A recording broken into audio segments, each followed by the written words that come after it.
भर कर आँख पुकारा है। आज हिमालय की चोटी से ऋषियों ने ललकारा है। भूली हुई कहानी फिर से याद करो बलिदान की। ऋषियों के तप त्याग तेज गुण मानव धर्म महान की।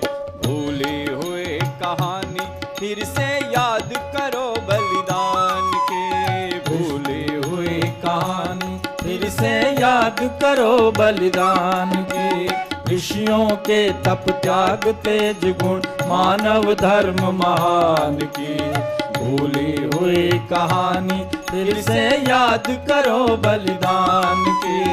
भूली हुई कहानी फिर से याद करो बलिदान की।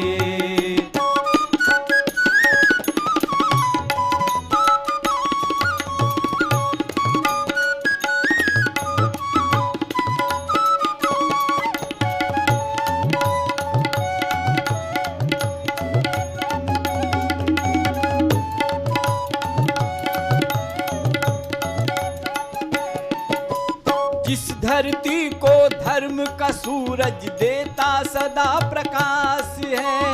इस धरती को धर्म का सूरज देता सदा प्रकाश है। जिस धरती को कर्म और कौशल पर ही विश्वास है। जिस धरती को कर्म और कौशल पर ही विश्वास है। जहाँ गुणों का सद्भावों का हरदम रहा निवास है। जहाँ गुणों का सद्भावों का हरदम रहा निवास है। जिस धरती ने मानवता की फैलाई मृदुहास है। जिस धरती ने मानवता की फैलाई मृदुहास है।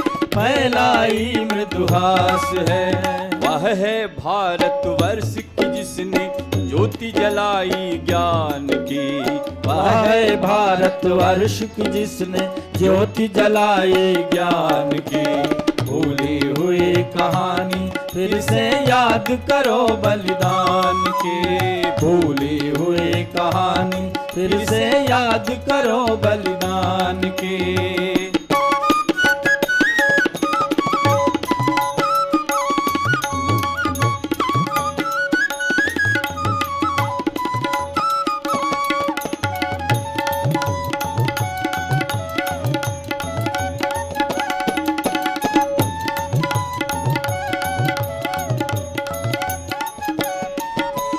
मुनि वशिष्ठ ने परशुराम ने राजतंत्र का गठन किया।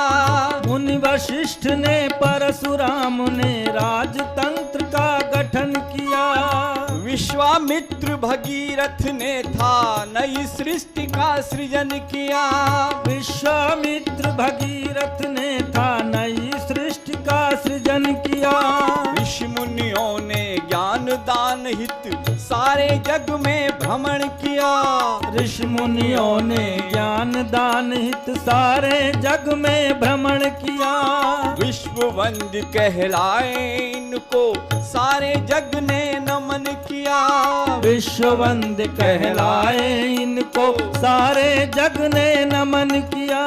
सारे जग ने नमन किया। वही भूमिका फिर बननी है ऋषियों की संतान की। वही भूमिका फिर बननी है ऋषियों की संतान की।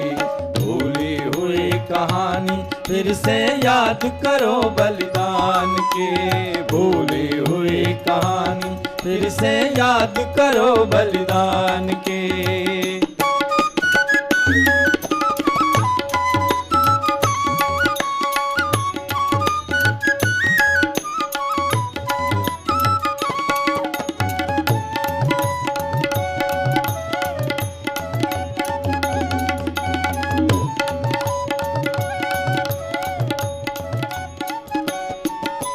हम भी पूत सी जननी के आज हमारी है बारी।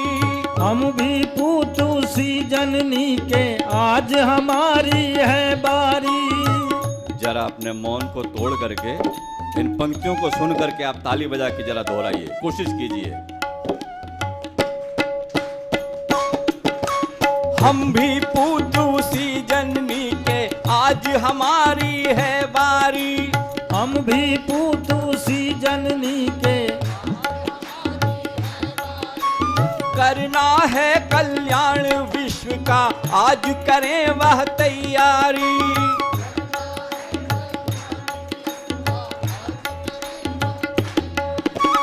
नए सृजन के लिए बढ़े अब, शक्ति झोंक दें हम सारी। नए सृजन के लिए बढ़े अब, शक्ति झोंक दें हम सारी।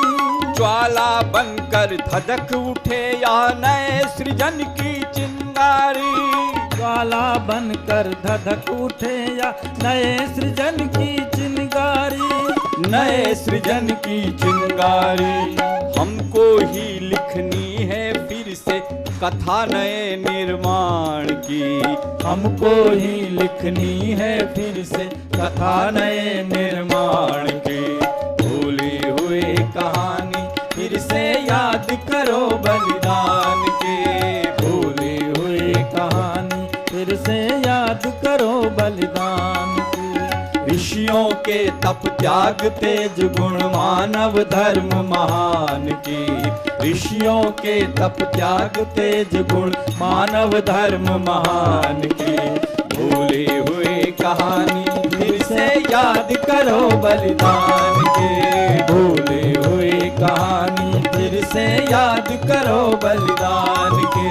भूली हुई कहानी फिर से याद करो बलिदान के। भूली हुई कहानी फिर से याद करो बलिदान के।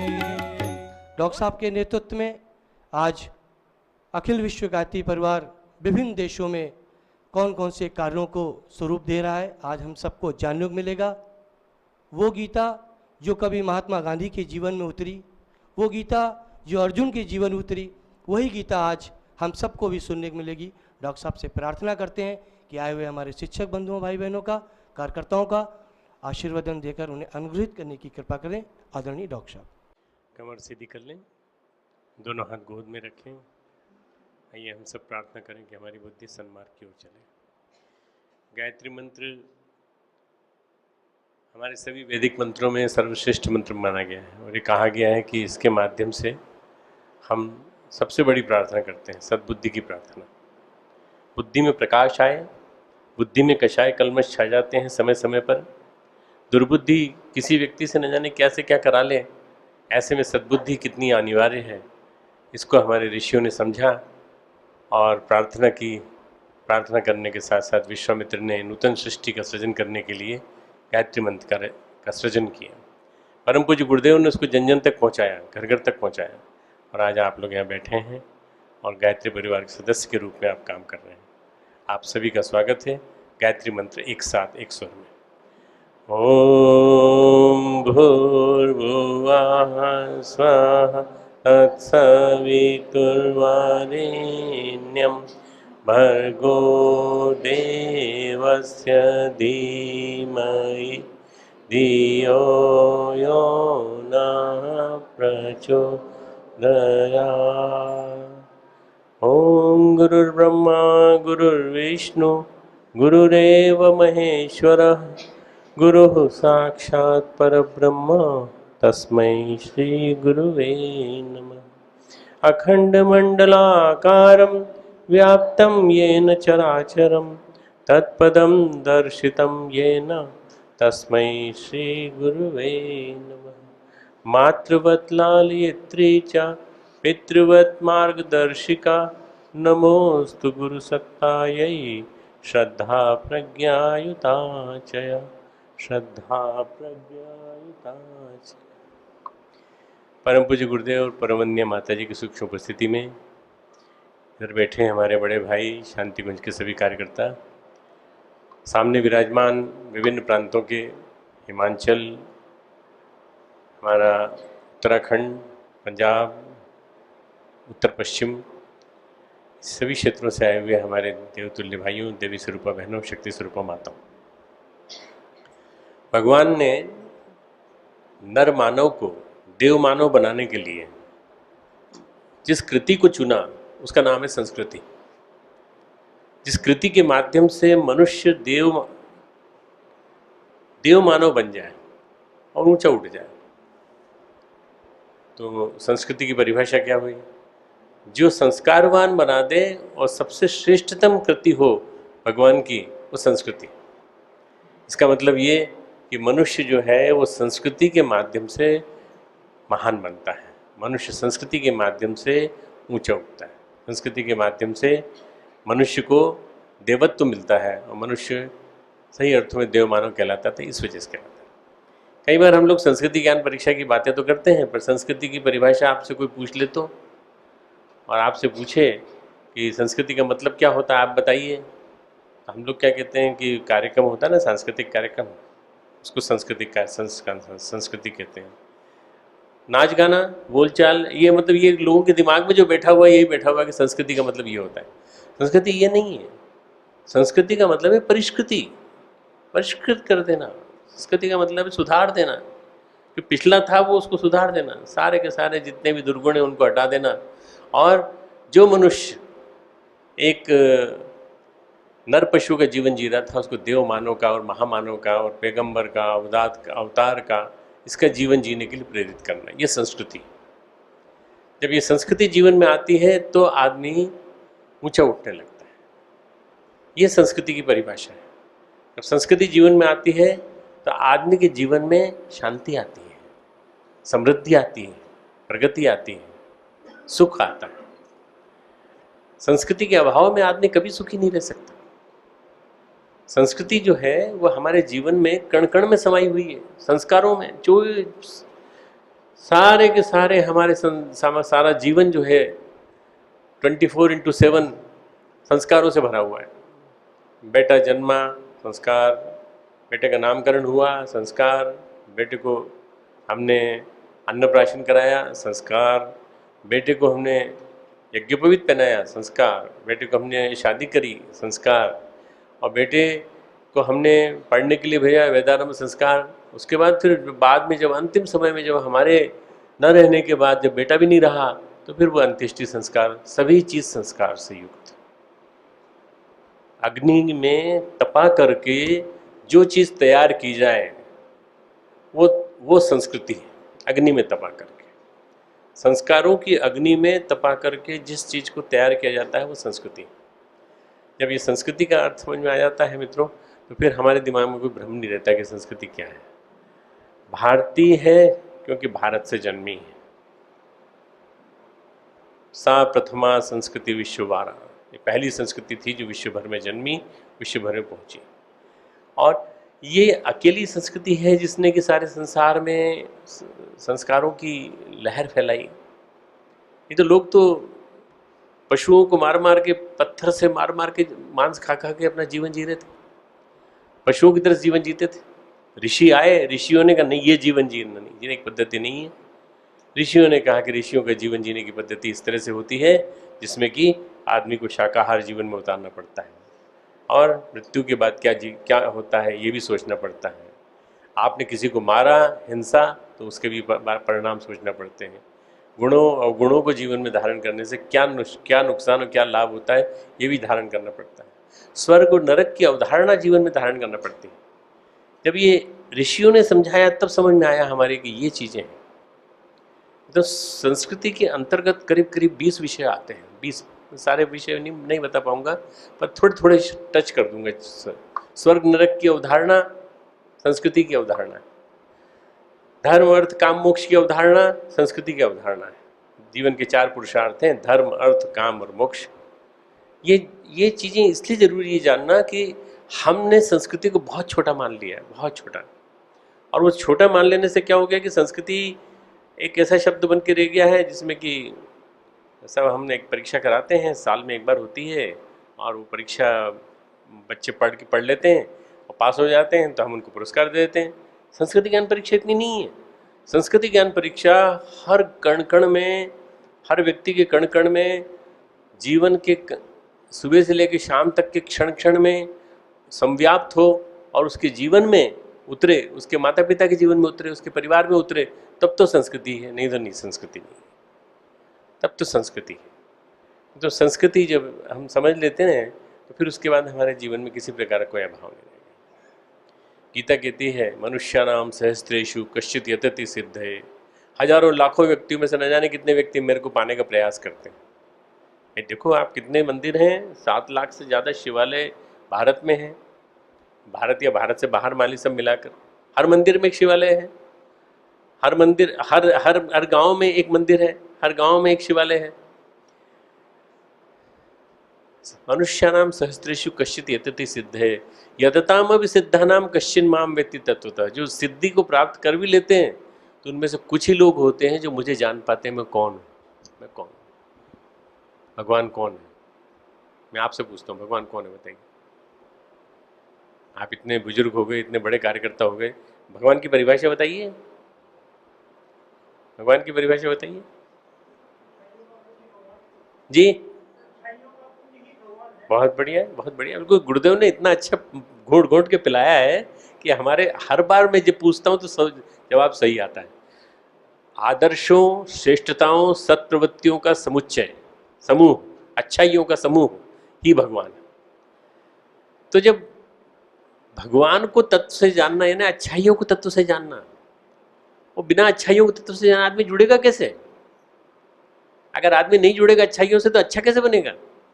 इसलिए अच्छा बनने के लिए अच्छाइयों से जुड़ना बहुत ज़्यादा जरूरी है, और अच्छाइयों से जुड़ने के लिए अच्छाइयों को तत्व से जानना जरूरी, तत्व से, बाय एसेंस, बाय मतलब आप ये समझ लीजिए कि उसकी अंतरंग जो गुणवत्ता है उससे उसको समझना बहुत जरूरी है कि आखिर ये है क्या चीज़।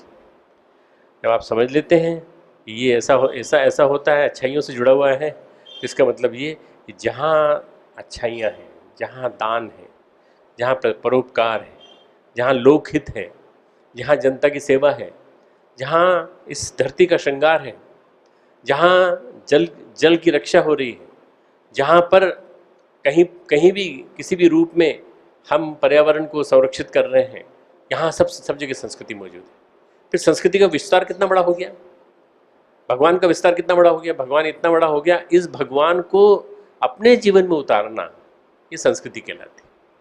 इस भगवान को अपने जीवन में उतारना, इस भगवान को, भगवत्ता को अपने जीवन में प्राप्त कर लेना बहुत जरूरी है मित्रों। भगवान ने कहा है कि अर्जुन तू ध्यान रख, जो मुझे भजता है वो मुझे प्राप्त होता है, जो यक्षों को भजता है वो यक्षों को प्राप्त होता है, जो राक्षसों को भजता है वो राक्षसों को प्राप्त होता है, जो देवताओं को भजता है वो देवताओं को प्राप्त होता है। देवान देव यजे यान्ति मामुपयान्ति ते, जो मुझे भजते हैं वो मुझे प्राप्त होते हैं।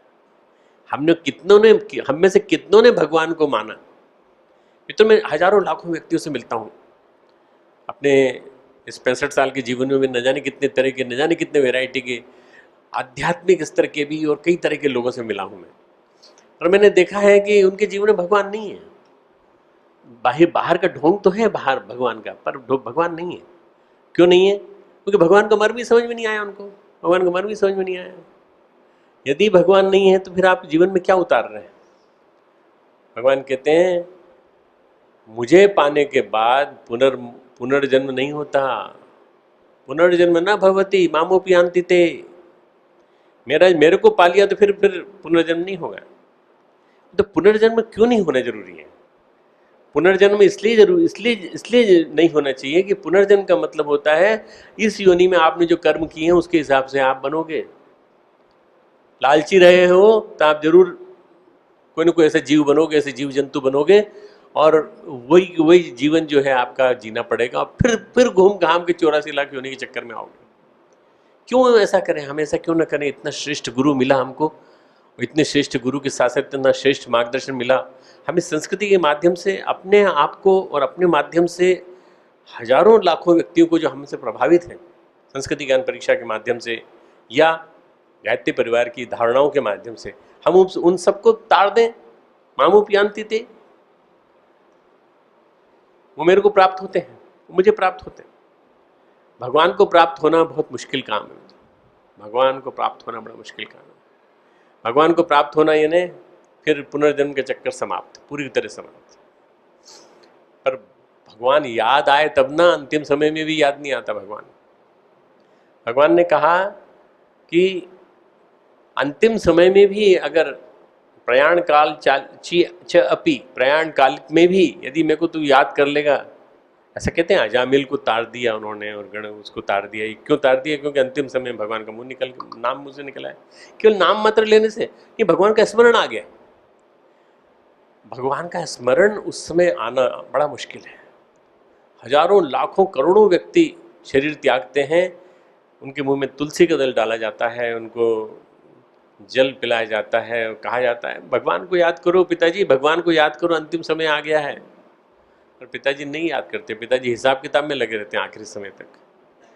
और बस अंत में जब समय आता है तब पता चलता है कि भगवान अगर याद आता तो शायद मुक्ति की प्राप्ति हो। मित्रों, ये है हमारी संस्कृति का मर्म। इस संस्कृति को कहीं किसी ने नहीं सिखाया। ये संस्कृति हमारी कहीं विदेश में कहीं नहीं पढ़ाई जाती कि अंतिम समय में गंगा जल जरूरी है, तुलसी दल जरूरी है। यह हमारी संस्कृति की महानता है। हम पहली बार जब गए 91 में विदेश, तो हम गंगा जल लेकर देव स्थापना करते थे ना। उन दिनों आपने देखा होगा एक प्लास्टिक की शीशी होती थी और एक चित्र था। तो हम गए लेके, तो वहाँ के लोगों ने, कईयों के आंखों में तो आंसू आ गए, विशेष रूप से अफ्रीका में, साउथ अफ्रीका में, फिजी में, कि भाई साहब हम लोग तरसते थे गंगा जल के लिए और आपने गंगा जल ला के हमें दे दिया। अब इसका दर्शन मात्र करके ही हम लोग अपने आप को तरता हुआ मान लेंगे कि हम तर गए। कितनी बड़ी महत्ता है उसी गंगा की। क्या दुर्दशा कर दी हम लोगों ने, देख लीजिए। गायत्री परिवार ने उसी गंगा को सुधारने का जिम्मा अपने हाथ में लिया है। गंगा को सुधारने का काम किया जाए तो वो भी संस्कृति है, वो भी संस्कृति है। मित्रों, मैंने जो अंतिम समय की मैं जो बात कह रहा हूँ, इसलिए कह रहा हूँ बार बार कि न जाने कब आ जाए अंतिम समय, न जाने कब आ जाए, कुछ नहीं मालूम। जा रहे थे चलते चलते, सब आगे सामने से गाड़ी आ गई, टकरा गई, हम मर गए। ऊपर से छत गिर गई, पंखा गिर गया, कुछ भी नहीं मालूम। हमें नहीं मालूम हमारा अंतिम समय कब आएगा। इसलिए भगवान कहते हैं तो मुझे याद कर। तस्मात् सर्वेषु कालेषु माम अनुस्मर। समस्त समयों में तो मुझे याद कर। नींद नहीं आए तो याद कर मुझे, बीमारी हो तो याद कर मुझे, बिस्तर पे पड़ा हो तो याद कर मुझे। मुझे याद करने से एक सबसे बड़ा संबल ये मिलेगा कि भगवान मेरे साथ है। किसी को भी याद करते हैं, जैसे आप अपने रिश्तेदारों को याद करते हैं। मैं यूनिवर्सिटी में बच्चों की क्लास लेता हूँ, तो बच्चों से बताता हूँ तुम किनको याद करते हो? बोले माता पिता को। फ़ोन किनको करते हो मोबाइल से? तो मैं माता पिता को, भाई बहनों को, गर्लफ्रेंड को, बॉयफ्रेंड को, इनको फ़ोन करते हैं। क्योंकि तुम इन्हीं को प्राप्त हो गए अंत में, इनको मत याद किया करो। तुमको याद करना है तो भगवान को याद करो, भगवान को याद करो, भगवान को याद करो। भगवान से बढ़कर कोई सत्ता नहीं है, भगवान से बढ़कर कोई सत्ता नहीं है। भगवान वो जो हमारी ऊंचाइयों, हमारे अंदर की निकृष्टता को उत्कृष्टता में बदलकर हमें श्रेष्ठ बना दे, वो भगवान। तो मित्रों, ये जो तस्मात् सर्वेषु कालेषु माम अनुस्मर युद्ध च, भगवान कहते हैं युद्ध भी कर। 8वें अध्याय में भगवान ने कहा है तो युद्ध भी कर और मुझे भी याद कर। तो युद्ध क्यों करवा रहे हैं उससे, अर्जुन से? युद्ध इसलिए करना जरूरी है कि युद्ध हमारी दुर्बलताओं से है, आंतरिक दुर्बलताओं से, आलस्य से, प्रमाद से, रोजमर्रा के जीवन में आने वाली बुराइयों से, हमारे जीवन में आने वाली परेशानियों से। ये सारी की सारी हमने पाली हैं अपने जीवन में। इनसे युद्ध करना जरूरी। सबसे पहले अपने अंतर जगत की दुर्बलताओं से लड़ाई लड़ना, उसके बाद बाहर के दुश्मनों से लड़ना। हम क्या करते हैं, सबसे पहले बाहर के दुश्मनों से लड़ने चढ़ बैठते हैं। बाहर के दुश्मन बाद में, पहले अपने दुश्मन अंतर जगत में बैठे हुए, हमारे कण कण में, रोम रोम में समाये हुए ईर्ष्या, द्वेष, क्रोध, ये सारे के सारे इतने भयंकर दुश्मन हैं हमारे। यही हमें गिरा रहे हैं, यही हमारे व्यक्तित्व का पतन कर रहे हैं। इनसे युद्ध कर। तस्मात् सर्वेषु कालेषु माम अनुस्मर। माम यानी मुझे, अनुस्मर यानी याद कर, मुझे याद कर।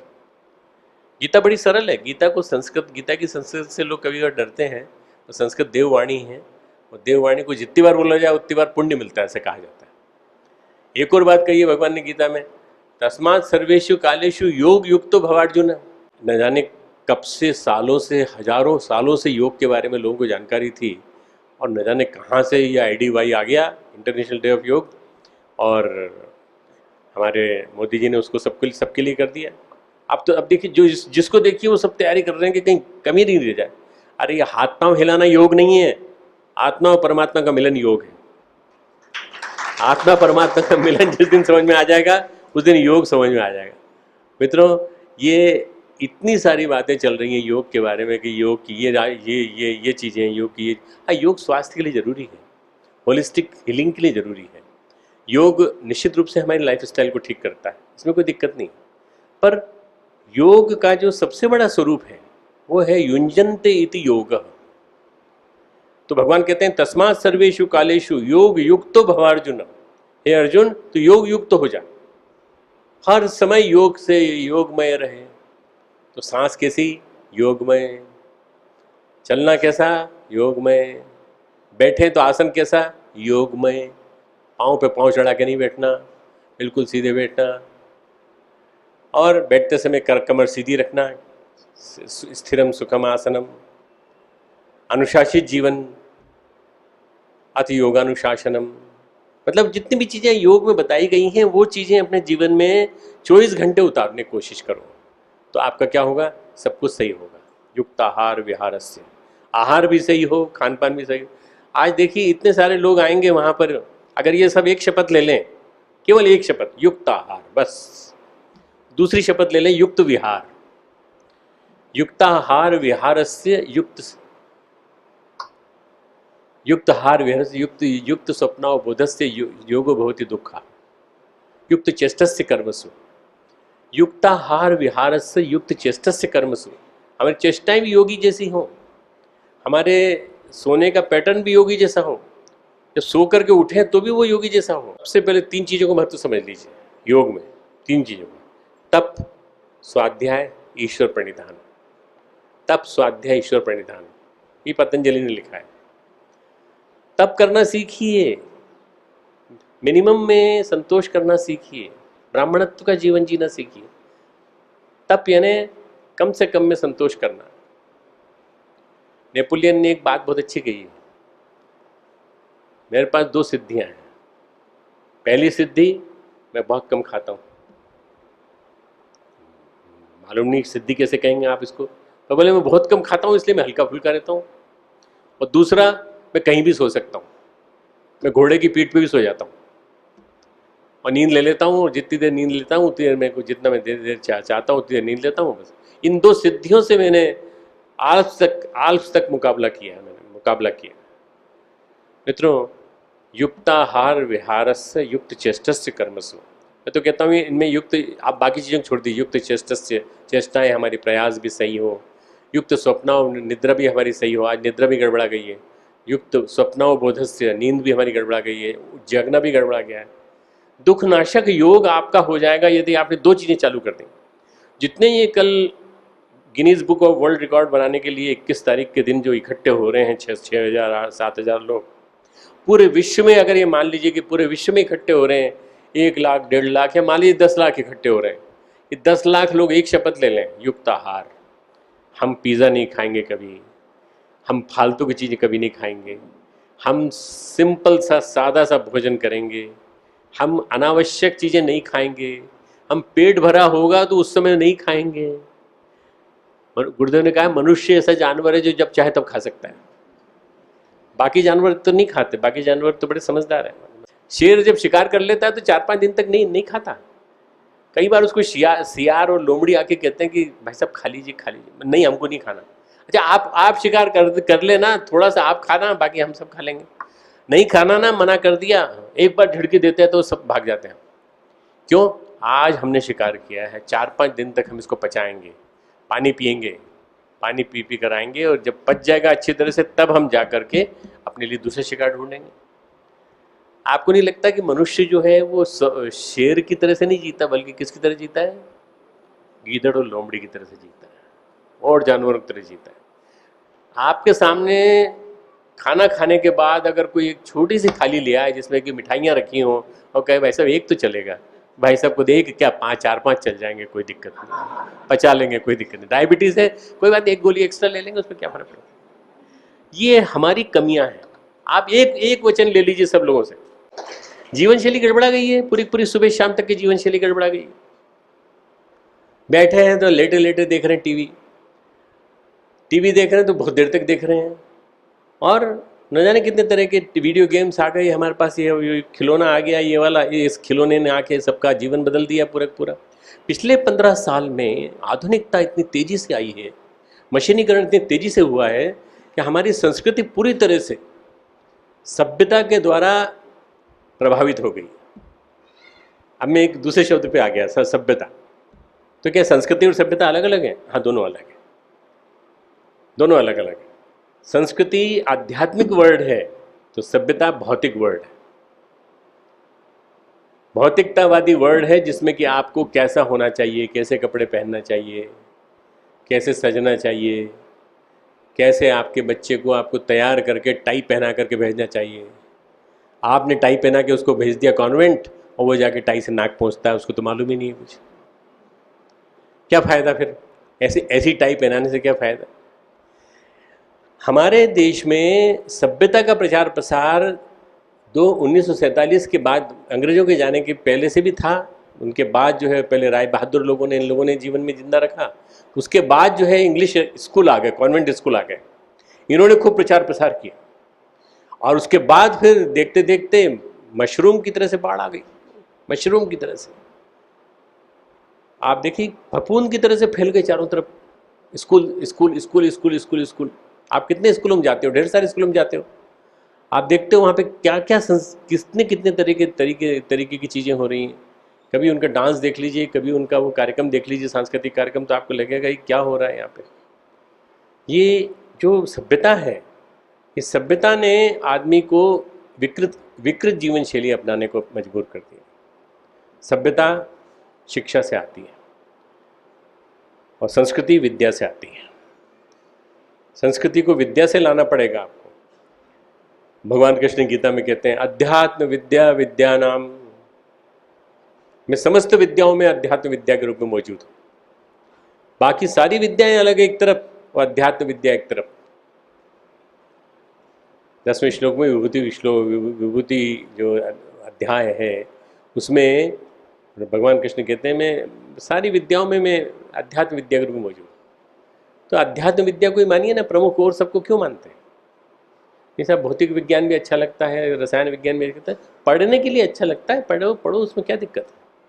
पर जीवन में उतारना है तो अध्यात्म विद्या को उतारो। अध्यात्म विद्या का जीवन में अर्थ होता है कि हम अच्छाइयों को जीवन में कण कण में उतारेंगे, अपने अंतःकरण में अच्छाइयों के बीज बोएंगे। संस्कृति का मतलब होता है अंतःकरण में अच्छाइयों के बीज बोना, श्रेष्ठताओं के बीज बोना। बीज बोना है ना, फसल उगेगी। जब आप अपने अंतःकरण में अच्छाइयों के बीज बोएंगे तो आप महान बन जाएंगे। जितने महापुरुष थे, एक छोटी सी घटना है भगत सिंह के जीवन की। भगत सिंह ने देखा कि उनके चाचा जो हैं वो लगा रहे हैं, धान के पौधे लगा रहे हैं। तो उन्होंने कहा इससे क्या होगा चाचा? तो बोले धान इसमें उगेगा बेटा, धान उगेगा तो धान जो है चावल आएगा तो अपने को फसल मिलेगी। अगले दिन जो है देखा कि वो छोटी छोटी लकड़ियों के डंडे होते हैं, सरकंडे के डंडे होते हैं, वो लगा रहा है जगह जगह जगह जगह। कौन? भगत सिंह। कितने साल का? 5-6 साल का। क्यों, तू क्या कर रहा है? मैं चाचा आप धान लगा रहे हो, मैं बंदूकें लगा रहा हूँ। बंदूकें पैदा होंगी तो अंग्रेजों को मार भगाएंगे। ये संस्कार है। देखिए ये भगत सिंह का संस्कार था जिसने कि उसको इतना बड़ा क्रांतिकारी बना दिया। मैं बंदूकें बोल रहा हूँ, बंदूकें। भले उसको समझ में नहीं आया होगी ये सरकंडा बंदूक कैसे हो सकता है, परंतु उसने बंदूकों का प्रतीक तो बनाया कम से कम। उसने सोचा तो सही 6 साल के लड़के ने कि ये बोना। मित्रों, संस्कृति यानी बोना, संस्कृति यानी उपजाना, संस्कृति यानी उपज पैदा करना, अपने जीवन में उसको परिणाम को देखना। जब तक आप संस्कृति को इस रूप में नहीं समझेंगे तब तक आपको नहीं समझ में आएगा कि वास्तव में भारतीय संस्कृति क्या है। भारतीय संस्कृति में हमारे यहाँ अच्छाइयों की फसल बोई जाती थी, अच्छाइयों की फसल। आप में से कितने लोग जानते हैं कि एग्रीकल्चर का मतलब क्या होता है? क्या होता है? सब जानते हैं ना, खेती होता है। हॉर्टिकल्चर का मतलब होता है उद्यान लगाना, बगीचा लगाना। फ्लोरिकल्चर का मतलब होता है फूल लगाना, और फ्रूटिकल्चर का मतलब होता है फ्रूट्स लगाना। सेल्वी कल्चर का मतलब होता है कि रेशम पैदा करना। ये सारे के सारे जितने भी कल्चर के शब्द हैं ये इसलिए जुड़े हैं कि पैदा करने से जुड़े, पैदा करना। तो हमारी इंडियन कल्चर का मतलब क्या है? अरे भारतीयता पैदा करना। किसने कहा था अंग्रेजियत पैदा करो इन बच्चों के माध्यम से? भारतीयता पैदा करना, इन बच्चों के अंतःकरण में भारतीयता पैदा हो। पढ़ने जाते हैं और निकल के आते हैं अंग्रेज बन के। पढ़ने जाते हैं, निकल के आते हैं कि हम तो अब वो करेंगे, इंजीनियरिंग करेंगे, और वो एमए वो करेंगे, MBBS करेंगे, MD करेंगे, ये करेंगे, मैनेजमेंट करेंगे, MBA करेंगे, पर इनमें से कुछ नहीं कर पाते, आदमी भी नहीं बन पाते। इनमें से किसी से ही पूछ लीजिए बच्चे से कि बेटा तुम आदमी बनना चाहते हो? बोले नहीं है, इच्छा नहीं है आदमी बनने की इच्छा। हाँ, बनना है तो हम डॉक्टर बनेंगे, इंजीनियर बनेंगे। भारतीय संस्कृति आदमी बनना सिखाती है।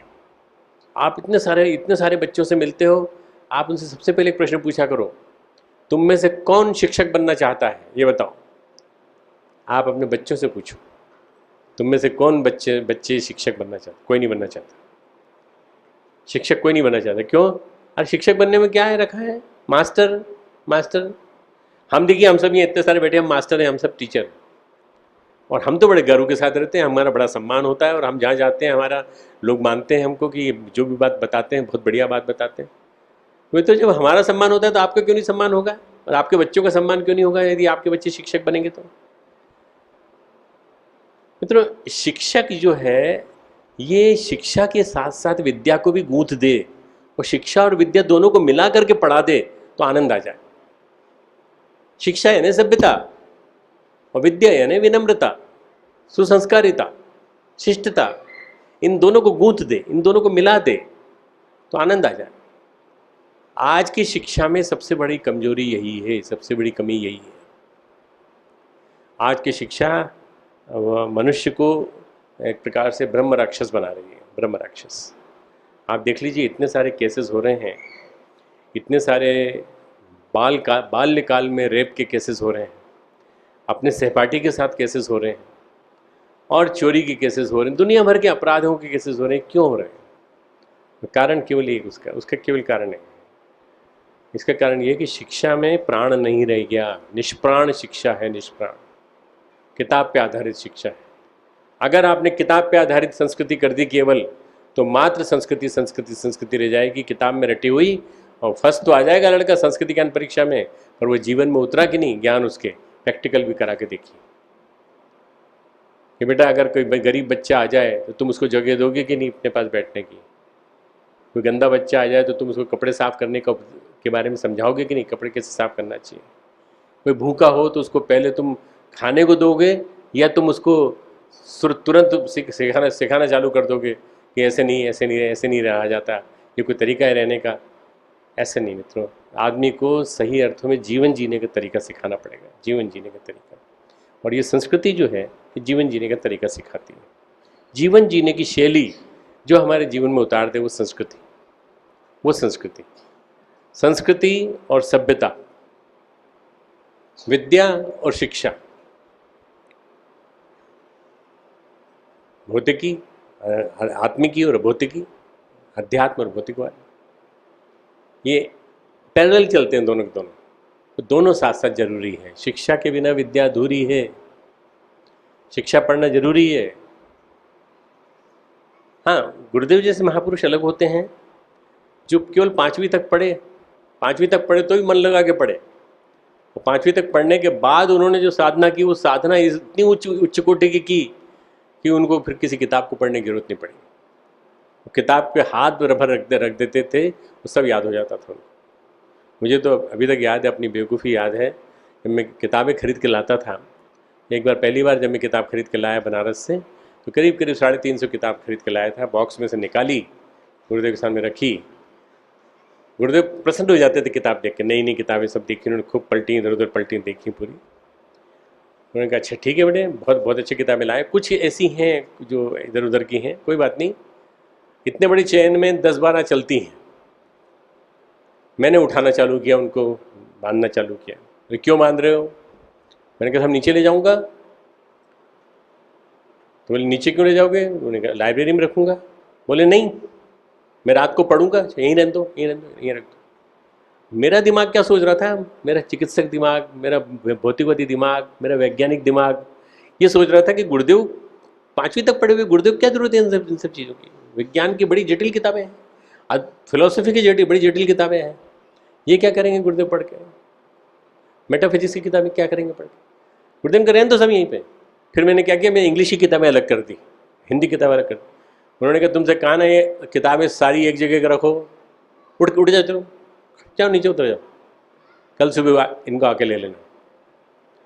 मैं आश्चर्यचकित होकर नीचे उतर गया। सुबह 4 बजे मुझे बुलावा आया। मैं 4 बजे जब ऊपर गया तो गुरुदेव ने सारी किताबें पढ़ ली थी। किताबें छांट के एक तरफ रख दी थी, जो कुछ काम की थी वो अलग रखी थी, जो बिना काम की थी अलग रखी थी। हर किताब में जगह जगह फ्लैग लगे हुए थे, चाहे हिंदी की हो चाहे इंग्लिश की। और फ्लैग लगने के बाद गुरुदेव ने कहा ये जहाँ जहाँ काम की सामग्री हो वहाँ मैंने फ्लैग लगा दिए हैं, तुम पढ़ लेना इसको, इसमें से अखंड ज्योति के लिए मैटर निकालना। अभी बताइए, देखिए ये सभ्यता है जो सिखाती है कि देखिए पढ़ाई लिखाई जो है ना ऐसे होती है, ऐसे होती है। पढ़ाई लिखाई ऐसे होती है, आध्यात्मिक स्तर की जो पढ़ाई होती है वो ऐसी होती है। परम पूज्य गुरुदेव को हम नहीं पहचान पाए, जब पहचाना तो इस तरह से पहचाना, और जब पहचाना तो उसके बाद फिर कभी बाद में फिर गलती नहीं की, बाद में फिर गलती नहीं। मित्रों, संस्कृति सही अर्थों में गुणों की खेती है, गुणों की खेती, सद्गुणों की खेती। दुर्गुणों की खेती तो बहुत हो रही है, बुराइयां सिखाई जा रही हैं, गाली देना सिखाया जा रहा है। आपको आश्चर्य होगा, मैं मेडिकल कॉलेज में पढ़ा हूँ। मेडिकल कॉलेज में, हमारे मेडिकल कॉलेज में मेरे ज़माने में जब रैगिंग वगैरह खूब होती थी, उस ज़माने में एक क्लास हुआ करती थी सीनियर्स के द्वारा, गालियां देने की क्लास होती थी कि कैसे ज़्यादा से ज़्यादा खराब से खराब गाली कैसे दी जाए। उस क्लास में मुझे एक बार भेजा गया, तो तुम चलो 1 मिनट में इतनी गालियां बोलो। मैंने कहा मैं नहीं बोल सकता। क्यों नहीं बोल सकते? मैंने कहा मेरे संस्कार परमिट नहीं करते मुझे बोलने के लिए। उन्होंने कहा तुम्हारे संस्कार परमिट नहीं करते? कि हमारे संस्कार खराब है। मैंने कहा हाँ, आपके संस्कार खराब है, आप ठीक करिए इनको। एक सीनियर को एक जूनियर के जवाब ये मिलने के बाद उसने सबको बुलाया बाहर से, बोले ये तो अपने को जवाब दे रहा है भाई, इसका क्या ट्रीटमेंट करें? बोले कोई ट्रीटमेंट मत करो, ठीक हो जाओ। अपन लोग ही ठीक हो जाए तो ज़्यादा अच्छा है। मित्रों, कोई बोलने वाला तो हो। पूरे आईएएस में, आईपीएस की पढ़ाई में जितना आपने आईपीएस में सीखा है उससे ज़्यादा आपको गाली देना सिखाया जाता है। गाली, गंदी से गंदी गाली कैसे दी जाती है। मुझसे एक लेडी आईपीएस ऑफिसर ने बोला, जो एसएसपी थी, उन्होंने बोला कि डॉक्टर साहब मैं तो कभी जानती भी नहीं थी गाली का मतलब, पर जब मैंने इन कांस्टेबल से और इन सबसे गालियाँ सुनी तो मैंने भी देना चालू कर दिया। तो फिर लोगों ने मुझे सुनाया कि आप क्या बोल रही हैं, आप जो बोल रही हैं वो आपके ऊपर लगता है, आप मत बोलिए ये बातें सब। मित्रों, ये हमारे देश की शिक्षा है, ये हमारे देश की शिक्षा है। आईएएस आईपीएस ऑफिसर ये बोल रहा है, और एमबीए और ये सब जितने ही बच्चे हैं सबके सब ये चीज़ें बोलेंगे। हमारी भाषा कहाँ जा रही है? हमारी भाषा हमारे माता पिता हमें सिखाते हैं, और भाषा से ही हम जाने जाते हैं कि भाषा के माध्यम से ये आदमी कहाँ पढ़ा होगा। ये बनारस में पढ़ा होगा, ये देव संस्कृति विश्वविद्यालय में पढ़ा होगा, जरूर भाषा को देख करके हमारे यहाँ पहचान होने लगी है कि ये वहाँ पढ़ा है, इससे निश्चित रूप से इसकी भाषा अच्छी है। ये इसीलिए पुराने ज़माने में कहते थे तुम्हारी शिक्षा दीक्षा कहाँ हुई है? शिक्षा दीक्षा, शिक्षा के साथ दीक्षा बढ़ ली। ये दीक्षा ही अध्यात्म है और शिक्षा ही भौतिकवाद है। शिक्षा लो, अविद्या लो, पर विद्या के साथ लो। दोनों का एडमिक्सचर बढ़िया करो, बहुत बढ़िया संतुलन, टाइट्रेशन इतना बढ़िया करो, दोनों को मिला करके। केमिस्ट्री में जैसे सिखाया जाता है कि दोनों को टाइट्रेशन होने के बाद एक रिंग बनती है एक जगह आकर के। इस तरह से अपने जीवन को बदलने की कोशिश करो। भाइयों बहनों, आप लोग जिस जगह से आए हैं, जिन स्थानों से आए हैं, उन स्थानों पर आप लोगों ने बहुत मेहनत की है, बहुत जगह जगह गए हैं, पर बहुत काम करना बाकी है, बहुत काम करना बाकी है। काम क्या करना बाकी है? आपको अभी कई लोगों के बीच में जाना है, कई स्कूलों में जाना है, कई विद्यालयों में जाना है, कई ऐसे जगह जाना है जहाँ के माध्यम से हमारा मिशन बच्चों के बीच में पहुँच सकता है। मैं अब्दुल कलाम साहब से, APJ कलाम साहब से मिला और हमारे यहाँ वो हो चुका था कन्वोकेशन, तो उन्होंने मुझे फिर से मिलने के लिए बुलाया। मैं गया तो उन्होंने कहा डॉक्टर साहब आप बहुत अच्छा काम कर रहे हैं, पर सबसे बड़ा ध्यान आप दीजिए 5, 6, 7, 8, 9, 10 साल की उम्र वाले बच्चों पे दीजिए आप। यही वो उम्र है जिसमें वो गढ़े जाते हैं, कच्चा दिमाग होता है, और ये जो मस्तिष्क होता है, इस मस्तिष्क को यदि आपने गढ़ दिया तो ये बच्चे आगे चल के महान बनते हैं। मुझे समझ में आ गई बात, क्योंकि मैंने भी इसी उम्र में सीखा था, मैंने भी इसी उम्र में अपने माँ बाप से सीखा, मैंने भी इसी उम्र में अपने कुलगुरु से सीखा, मैंने भी अपने इसी उम्र में परम पूज्य गुरुदेव से सीखा, मैंने भी इसी उम्र में जितनी भी किताबें मिली, मुझे अच्छी किताबें मिली, उनसे सीखा। मित्रों, मैं आपको बता रहा था, बताते बताते दूसरी दिशा में चला गया। तब स्वाध्याय का महत्व बहुत ज़्यादा है। स्वाध्याय कराइए, हर बच्चे को स्वाध्याय कराइए। श्रेष्ठ पुस्तकों में रमण निरंतर, श्रेष्ठ विचारों में निरंतर रमण करते रहना स्वाध्याय है। जितनी बार अच्छी किताबें पढ़ाएंगे आप, उतनी बार देखिए आपके बच्चे के संस्कार बने रहेंगे।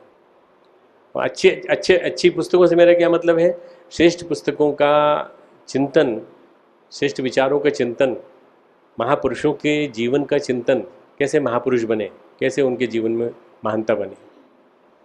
वियतनाम ने बहुत दिनों तक संघर्ष किया। वियतनाम ने करीब 15 साल तक संघर्ष किया अमेरिका से, पर अमेरिका को कब्जा नहीं करने दिया वियतनाम पर। इस बुरी तरह से अमेरिका वहाँ से भागा है कि उसने करीब करीब अपने 50,000 से ज़्यादा सोल्जर्स खोए, करीब 2-2.5 लाख विकलांग हुए, और अभी तक एक कलंक के रूप में याद किया जाता है अमेरिका में। तो लोगों ने पूछा वियतनाम वालों से कि भैया ये बताओ, तुम्हारे अंदर ये कुव्वत कहाँ से आई, तुम्हारे अंदर ये जो जोश और ये सब चीज़ें कहाँ से आई? बोले भारत से, हिंदुस्तान से आई। बोले हिंदुस्तान से कैसे आई? बोले हमारे यहाँ के एक सज्जन भारत गए थे, तो भारत में जाके उन्होंने महाराणा प्रताप के बारे में पढ़ा कि उस महाराणा प्रताप ने जीवित रहते अकबर को कभी हाथ नहीं लगाने दिया अपने मेवाड़ राज्य में, और हल्दी घाटी में लड़ा तो ऐसा लड़ा कि लड़ता ही रहा, अंतिम समय तक उसने अपने राज्य को कभी भी मुगलों की सल्तनत नहीं बनने दिया। हमारे वो जो सज्जन गए थे, जो हमारे मंत्री थे, वो वहाँ से मिट्टी ले आए हल्दी घाटी की, और उस मिट्टी से हम सबका तिलक कर दिया उन्होंने, और उन्होंने कहा हमको भी इसी तरह से जिंदा रहना है, महाराणा प्रताप की तरह जिंदा रहना है, हम नहीं हारेंगे अमेरिका से। और मित्रों देखो, कहाँ महाराणा प्रताप हल्दी घाटी के, और कहाँ वियतनाम कितनी दूर, परंतु मुकाबला किया। संस्कार, ये संस्कार है, संस्कारों से बनती है संस्कृति, संस्कारों से बनती है संस्कृति। श्रेष्ठ संस्कार जितने सींचे जाते हैं, जितने दिए जाते हैं, उतना ही आदमी महान बनता जाता है। एक बिजनौर में एक डाकू हुआ है, सुल्ताना नाम का डाकू। उस डाकू को फांसी की सज़ा हो गई। बहुत डाके डाले थे उसने, करीब 5 साल की उम्र से चोरी कर रहा था, फिर उसके बाद डाके डालना चालू किए, फिर फांसी की सज़ा उसको हो गई, क्योंकि उसने कई हत्याएं की थी। जब फांसी की सज़ा हो गई, अंग्रेज़ों के ज़माना था, अंग्रेज़ों ने कहा इसको भाई पूछो इसकी अंतिम इच्छा क्या है, तुम्हारी अंतिम इच्छा क्या है? तो उसने कहा मेरी माँ को बुला दो, माँ से मिलना चाहता हूँ। भाई मिला दो, उसकी माँ से मिला। माँ ने कान में कड़े पहन रखे थे, कड़े। मैं कान में वो रिंग नहीं बोल रहा हूँ, वो लोग कड़े इतने मोटे सोने के पहन रखे थे। बेटा डाकू था, कमी नहीं थी किसी चीज़ की, तो उसने सोना लटका रखा था, यहाँ पे इधर भी सोना लटका रखा। माँ आई पास में, बेटा तूने मुझे याद किया, क्या बात है? मैंने सुना कि तेरे को फांसी लगने वाली है। हाँ, तो बोले तू पास आ। जैसे ही वो पास आई, दोनों हाथ निकाले सलाख में से, और दोनों के दोनों कड़े उसने ऐसे जोर से खींचे कि उसके कान फट कर के वो कड़े नीचे गिरे। बोले माँ, जब मैं पहली बार चोरी करके आया था तब तूने मुझे रोका क्यों नहीं? जब मैंने पहली बार चोरी की थी तब तूने रोका होता तो आज मुझे फांसी नहीं लगती। इसलिए तुझे मैं कह रहा हूँ कि तूने कुछ संस्कार दिए मुझे, उसकी वजह से मिला। मित्रों, घर में माँ बाप संस्कार देते हैं, स्कूल में आप लोग, स्कूल में शिक्षक देते हैं, और बाकी आप देते हैं। ये चारों लोग मिलकर के यदि सुसंस्कार देंगे तो संस्कृति घर घर में फैलेगी, प्रचार प्रसार होगा, जन जन के बीच में विस्तार होगा। खूब खूब मंगल कामनाएं आप सबको।